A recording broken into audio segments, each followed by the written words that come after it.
This is our last lecture on people as a resource और आज हम बात करेंगे अनएम्प्लॉयमेंट की। सो अनएम्प्लॉयमेंट क्या है? अनएम्प्लॉयमेंट वो सिचुएशन है जहाँ पर लोग काम करने की इच्छा रखते हैं, उसके अपने काम के अगेंस्ट में उन्हें जो भी रिटर्न्स में मिलने वाला है उसके उस उतने पर ही, बट उसके बाद भी उनको काम नहीं मिलता। इस सिचुएशन को अनएम्प्लॉयमेंट बोला जाता है। सो डिफाइन कैसे करेंगे? Unemployment is sad to exist when people who are willing to work at the going wages cannot find jobs. And unemployment को 5 कैटेगरीज में डिवाइड करा गया है और फर्स्ट 2 कैटेगरीज जो हैं वो हमारी एग्रीकल्चर बेस्ड है। क्योंकि 60% पॉपुलेशन आज भी हमारी जो है वो एग्रीकल्चर पर डिपेंडेंट है।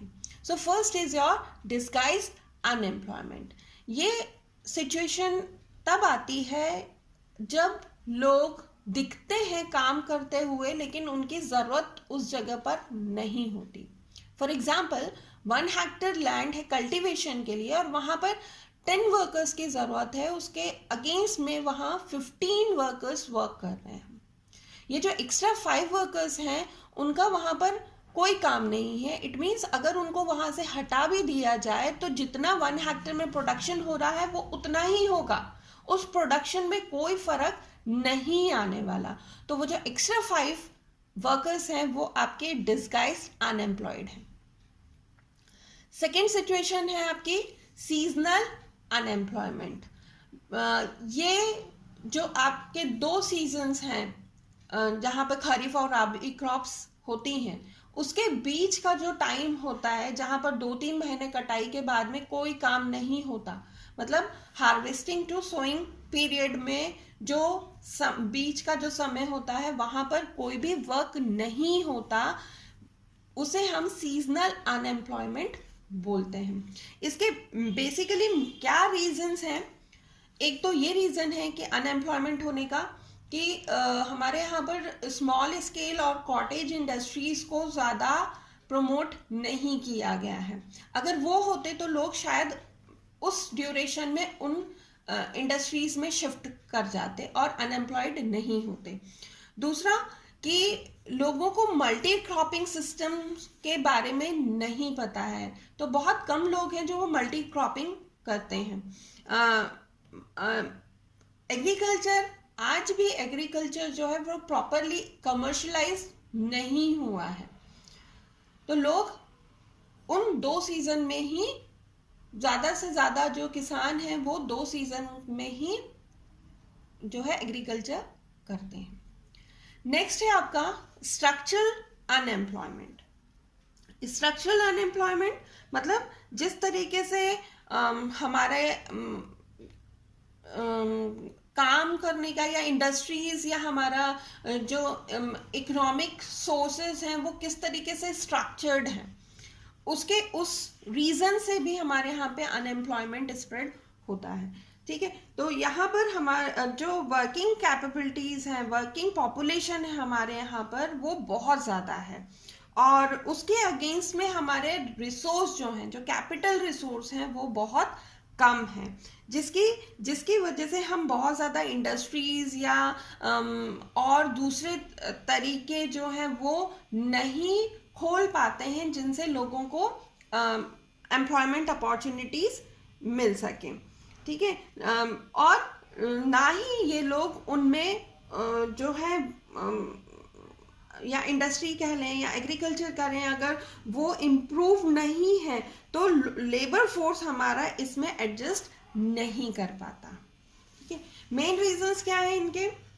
पहला आपका कैपिटल, लैक ऑफ कैपिटल है, लैक ऑफ रिसोर्सेज हैं, under utilization of natural resources हैं, मतलब नेचुरल रिसोर्सेज हैं लेकिन हम उनको प्रॉपरली यूटिलाइज नहीं कर पा रहे हैं।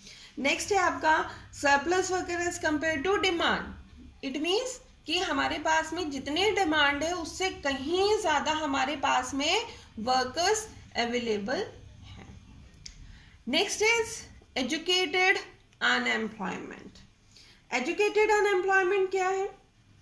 हमारी जो एजुकेशन पॉलिसी है वो इस तरीके की है जहाँ पर लॉट्स में एक साथ जो है लोग डिग्रियां लेते हैं, ठीक है, भले उनकी रिक्वायरमेंट हो या ना हो। फॉर एग्जाम्पल अगर ट्रेन निकला तो सब इंजीनियरिंग करेंगे, इंजीनियर बन जाएंगे। ट्रेन निकला तो सब डॉक्टर्स की डिग्रियां लेंगे, भले हमारी सोसाइटी में उतने नर्स, डॉक्टर्स या इंजीनियर्स रिक्वायर्ड हो या ना हो, ठीक है। तो एजुकेशन सिस्टम ऐसा होना चाहिए, ऐसी स्ट्रीम्स या ऐसा वैल्यूएशन होना चाहिए जिसमें लोगों को कितनी कितनी डिमांड है सोसाइटी में, कितने जॉब्स की ज़रूरत है, उस हिसाब से उनको उन चीज़ों की ट्रेनिंग देनी चाहिए। तो ओवरऑल कहें तो हमारा एजुकेशन सिस्टम जो है वो कहीं ना कहीं फॉल्टी है, थोड़ा सा अनएम्प्लॉयमेंट के लिए। Next is technical unemployment. ये कब होता है?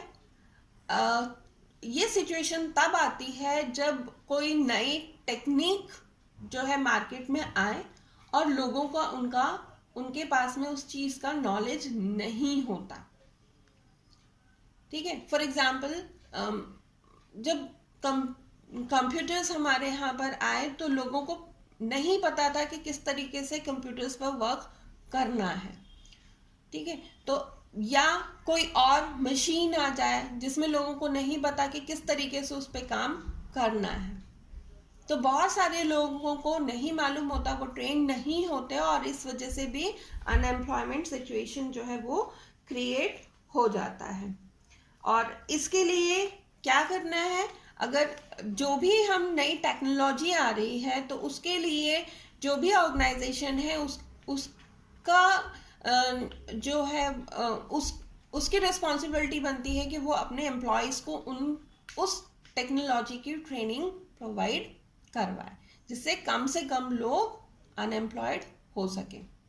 Okay, the next is your magnitude of unemployment of India. मतलब इंडिया में किस तरीके का नज़रिया, या हम कैसे पता लगा सकते हैं कि क्या अनएम्प्लॉयमेंट सिचुएशन है? तो सबसे मेन है कि हम जो है सैम्पल सर्वेस करवाएं। दूसरा, जो गवर्नमेंट है वो पॉपुलेशन सेंसस में देखे कि कितने लोग एम्प्लॉयड हैं, कितने लोग अनएम्प्लॉयमेंट है।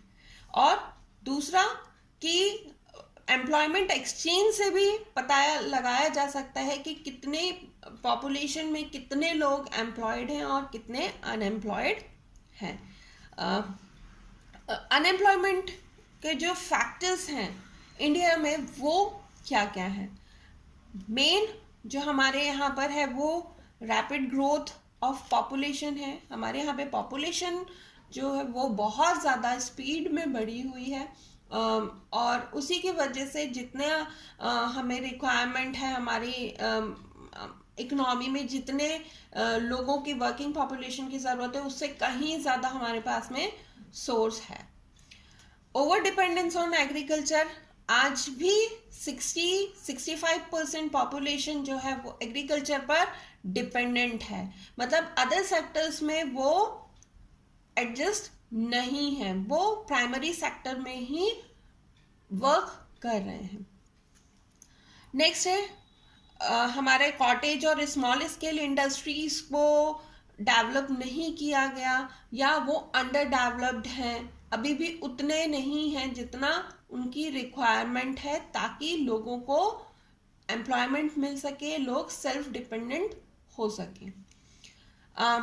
अंडर डेवलपमेंट इंडस्ट्रीज, बहुत सारी इंडस्ट्रीज हैं जो वो भी अंडर डेवलप्ड है, मतलब जितना वो वर्कफोर्स है उसके हिसाब से प्रोडक्शन कैपेसिटीज इंडस्ट्रीज की नहीं है। अब इन सब चीज़ों के बाद में डिसएडवांटेजेस क्या हैं अनएम्प्लॉयमेंट के? So wastage of manpower resource, हमने पहले बात करी थी कि ह्यूमन रिसोर्स के बारे में। तो ऑब्वियसली हमारे यहाँ पर ह्यूमन रिसोर्स बहुत है, मगर वो प्रॉपरली हम उनको यूटिलाइज नहीं कर पाते हैं, तो वेस्टेज हो जाता है हमारे मैन पावर रिसोर्स का। तो नेक्स्ट है अनएम्प्लॉयमेंट की वजह से हमारे यहाँ पे पॉवर्टी जो है वो बहुत ज़्यादा है। Next, increase in dependent population. Dependent population मतलब जिनके पास काम नहीं है और वो किसी ना किसी तरीके से अपने एक्सपेंडिचर्स के लिए, अपने कंजम्पशन एक्सपेंडिचर्स के लिए किसी दूसरे पर निर्भर रहती। तो जो ओल्ड एज हमारे हैं, ओल्ड एज पॉपुलेशन है, वो चिल्ड्रंस, ये तो है ही, लेकिन साथ में ऐसे भी लोग हैं जो वर्किंग पॉपुलेशन में आते हैं लेकिन उनके पास में कोई काम नहीं होता, तो वो डिपेंडेंसी पॉपुलेशन भी इंक्रीज होता है अनएम्प्लॉयमेंट की वजह से। पुअर क्वालिटी ऑफ लाइफ, जब आप अनएम्प्लॉयड हो, वर्क नहीं कर रहे हो, सोर्स ऑफ इनकम नहीं है आपके पास में, तो ऑब्वियसली धीरे धीरे करके आप जो है आपके पास आप पॉवर्टी में आ जाते हो और आपकी जो क्वालिटी ऑफ लाइफ है, क्योंकि आप एक्सपेंडिचर नहीं कर पाते हो अपनी लाइफ को प्रॉपर करने के लिए, उसमें जो नीडेड एक्सपेंडिचर्स होते हैं उन पे खर्च करने के लिए, तो आपकी लाइफ क्वालिटी जो है वो भी खराब हो जाती है। नाउ हमारे जो एम्प्लॉयमेंट है उनका इन 3 सेक्टर्स, जो हमारे प्राइमरी, सेकेंडरी और टर्शियरी सेक्टर में क्या सीन है। So first is your primary sector. Primary sector जो है, जैसे हमने अनएम्प्लॉयमेंट के जो कैटेगरीज थी, टाइप्स थे, उनमें देखा तो ऑलरेडी जो है वो अनएम्प्लॉयमेंट फेस कर रही है ना। जो आपकी डिसगाइज्ड अनएम्प्लॉयमेंट है, सीजनल अनएम्प्लॉयमेंट है, वो ऑलरेडी फेस कर रही है। लेबर फोर्स जो है वो वहाँ पर डिमांड के अकॉर्डिंग बहुत ज़्यादा सरप्लस में है। इज इट अगर ये सरप्लस लेबर अगर हमारा कैपिटल फॉर्मेशन होता है प्रॉपरली, तो हम इनको सेकेंडरी और टर्शरी सेक्टर में जो है वो शिफ्ट कर सकते हैं, ये लोग वहाँ पर मूव हो सकते हैं। अब सेकेंडरी सेक्टर में क्या सीन है, वहाँ पर भी सेम प्रॉब्लम है, कैपिटल नहीं है, इसकी वजह से small scale manufacturing industries, cottage industries जो है वो डेवलप नहीं हो पा रही हैं, और जहाँ पर जो डेवलप्ड हैं वो वहाँ पर बहुत हाईली स्किल लेबर्स की ज़रूरत होती है, प्रोफेशनल्स की ज़रूरत होती है। तो ये जो प्राइमरी सेक्टर में जो सरप्लस लेबर है वो वहाँ पर मूव नहीं कर पाता।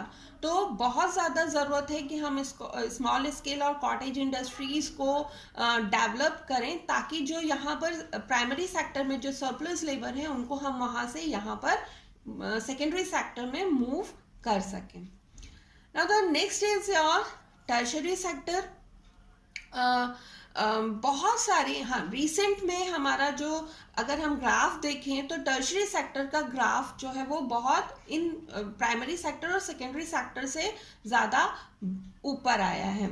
यहाँ पर बहुत सारी अपॉर्चुनिटीज़ लोगों को मिली हुई हैं और नई नई टेक्नोलॉजीज़ डेवलप हुई हैं, तो उसकी वजह से भी लोगों को एम्प्लॉयमेंट अपॉर्चुनिटीज़ मिली हैं। फॉर एग्जांपल बायोटेक्नोलॉजीज़ हैं, इंफॉर्मेशन टेक्नोलॉजी है, इस तरीके की टेक्नोलॉजी का डेवलपमेंट हुआ है और उसकी वजह से लोगों को अपॉर्चुनिटीज़ मिली हैं। तो बहुत सारा वर्किंग पॉपुलेशन जो है आज की डेट में टर्शरी सेक्टर